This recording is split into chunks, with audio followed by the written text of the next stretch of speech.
వారై నీతియు యథార్థమైన భక్తియు గల వారై దేవుని పోలికగా సృష్టించబడి నవీన స్వభావము ధరించుకునవలెను. ఒకప్పుడైతే నీలో అసూయ ఉండేది, ఒకప్పుడైతే ద్వేషం ఉండేది, ఒకప్పుడైతే కోపం ఉండేది. ఇవన్నీ వదులుకొని మనసు మార్చుకొని దేవుని విశ్వాసం కలిగి నీట ముంచబడి బాప్తిసం తీసుకొని ఇప్పుడు నువ్వు ఏమైనావు?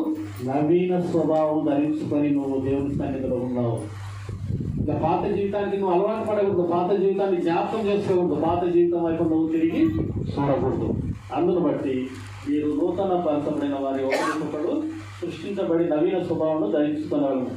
26వ వచనంలో ఇంకొక మాట రాయబడింది, కోపపడుడే కానీ పాపము చేయకుడి, సూర్యుడు అస్తమించు వరకు నీ కోపము నిలిచి ఉండకూడదు, అపవాదికి చోటు ఇవ్వకుడి. ఒకవేళ నీ భర్త మీద నువ్వు కోపపడినావనుకో, నీ కుమార్తె మీద నువ్వు కోపపడినావనుకో, నీ తల్లి మీద నువ్వు కోపపడినావనుకో, ఆ కోపం ఎంతవరకు ఉండాలంట? సూర్యుడు మొలిచి మొదలు సూర్యుడు పుంకే సమయానికల్లా నీలో ఆ కోపం ఉండకుండా వెళ్ళిపోవాలి.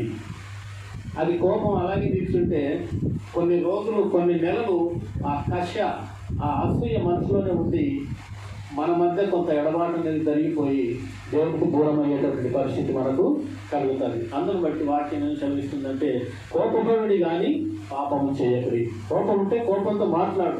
అయితే నీ కోపం ఎంతవరకు ఉండాలి? సూర్యుడు అస్తమించే వరకు మీ కోపము నిలిచి ఉండకూడదు.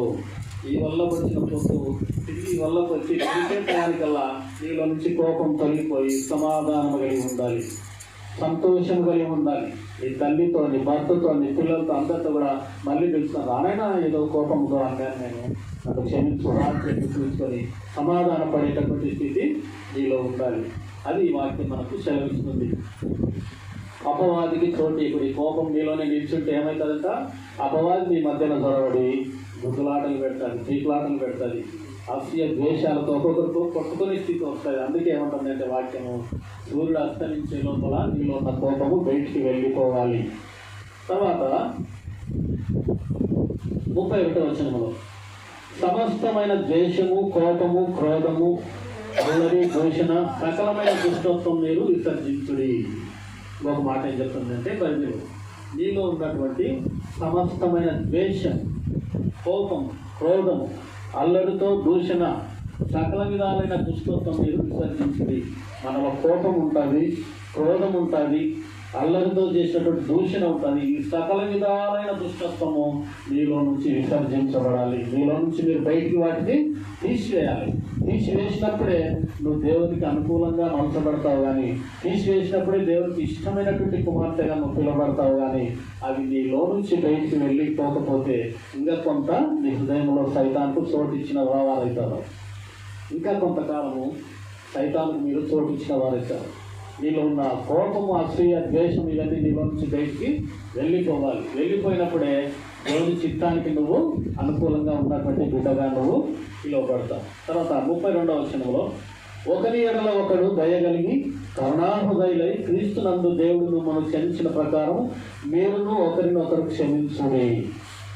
ఇది చాలా ముఖ్యమైనటువంటి మాట. 32వ వచనంలో, ఒకరి ఎడల ఒకడు దయగలిగి, కొట్టుకుంటారు, తిట్టుకుంటారు, ఒకరి మీద ఒకరు నిందలు వేసుకుంటారు, అవసరమైతే డిషం చేస్తారు. చేస్తున్నప్పుడు కూడా ఎట్లా ఉండాలంటే మీరు ఒకరి ఎడల ఒకడు దయగలిగి కరుణాహృదయులై క్రీస్తునందు దేవుడు మిమ్మల్ని క్షమించిన ప్రకారము మీరు ఒకరినొకరు క్షమించుడి. కొట్టుకోరి, తిట్టుకోరి, చేసుకోరి, కానీ అది అయిపోయిన తర్వాత మళ్ళీ ఏదో పొరపాటు జరిగింది, క్షమించునైనా ఏదో పొరపాటు జరిగి మనం అలా ఉండకూడదని చెప్పి సమాధానమైన స్థితిలోకి మీరు నడవాలి. నడిచినప్పుడు అప్పుడు దేవుడు మిమ్మల్ని కూడా దేవుడికి, మనం ఒకరినొకరు క్షమిస్తే మనల్ని కూడా దేవుడు క్షమిస్తాడు. మనం ఒకరిని క్షమించలేదనుకో దేవుడు మన పాపాలను కూడా ఎప్పటికీ కూడా క్షమించడు. ఎందుకంటే అది మక్కి దెబ్బకు దెబ్బ. నీ సాటివాన్ని, నీ ఇరుగువాన్ని, నీ పొరుగువాన్ని, నీ ముందువాన్ని, నీ ఎనికివాన్ని అందరినీ ఏ తప్పు చేసినా దూషించు, కొట్టు. కానీ సూర్యుడు అస్తమించే లోపల నువ్వు మర్చిపోయి తిరిగి ప్రేమతో, సమాధానంతో వారిని దగ్గరికి తీసుకుంటే దేవునికి ఇష్టమైనటువంటి పాత్రగా, దేవునికి నమ్మకమైనటువంటి పాత్రగా నువ్వు జీవించగలిగే స్థితి. మనం 20కే ప్రాంతం సహోదరి వాడింది, కుమ్మరి ఓ కుమ్మరి, కుమ్మరి ఓ కుమ్మరి జగముపతి దరి, జగత మన్న మన్నైన నా వంక కల్లంగా చూడమయ్యా. మన్నైన నా వంక కల్లంగా చూడమయ్యా. పనికి రాని పాత్రలని తారవేయకుమా. పొంగిపోయే పాత్రగా నన్ను నింపుమా. పొంగిపోయే పాత్రగా నన్ను నింపుమా.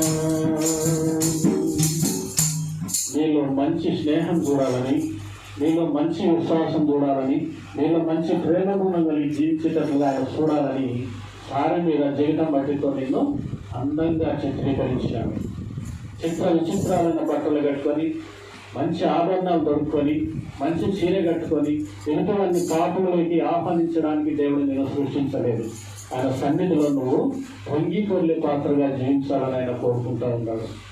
అందుకు కాబట్టి మనలో ఏ విధమైనటువంటి ద్వేషం కానీ, అసూయ కానీ, పగ కానీ, ప్రతీకారం మనము క్షణకాలంలో మర్చిపోయి సమాధానం కలిగిన జీవితాన్ని మనము జీవించగలగాలి. అప్పుడే దేవుని చిత్తానికి మనం అనుకూలంగా ఉంటాం. పొంగిపర్లే పాత్రగా మనము జీవించబడతాం. అసూయ, ద్వేషం, పగ, కోపం మనలో ఉన్నప్పుడు నువ్వు పొంగిపర్ల పాత్ర కాదు కదా, పగలగొట్టబడిన పాత్రగా జీవిస్తాం. జ్ఞానం కలిగి, అందుకే బైబిల్ ఏం చెప్తుందంటే అజ్ఞానుల వలె గాక జ్ఞానుల వలె మీరు జీవించుడి. నువ్వు జ్ఞానము కలిగిన స్త్రీ అయితే, జ్ఞానము కలిగిన